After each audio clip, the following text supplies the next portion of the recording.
कौन आप शरीर जंत्रणा कष्ट को अनुभव करें कौन मनर से चिंता चिंतन दुख कष्ट टेंशन रूपी विचार को आप देखिपार जदि देखिपार जदि बुझीपार ताहले एति बुझी निहंतु आपण ताठर कहीं जने भिन्न अच्छा शरीर निजको देखिपार ना मन निजको बुझीपार ना कहीं जने भिन्न अच्छा बोली ए शरीर जंत्रणा को मनर से चिंता चिंतन को देखिपार ता माने आपण कहीं जने द्रष्टा रूप में अच्छा जे कि शरीर एवं मन को देखिपार तो से स्वरूप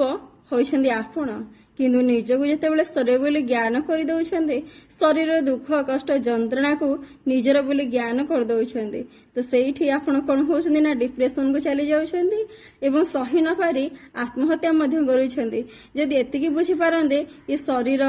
मन संसार कर्म करुछंदी से माने कर्मफल भोग करुछंदी किंतु मु कोनोसी कर्म करू नाही कि कर्मफल भोगु नाही मु सबुरीଙ୍କ ଠାରୁ अलगा ना मते कर्म बंधन स्पर्श करि परिबो ना मते कर्मफल छुई परिबो मु से सबुठु भिन्न जदि भिन्न भाबिबे ताले टेंशन काई डिप्रेशन काई आत्महत्या काई।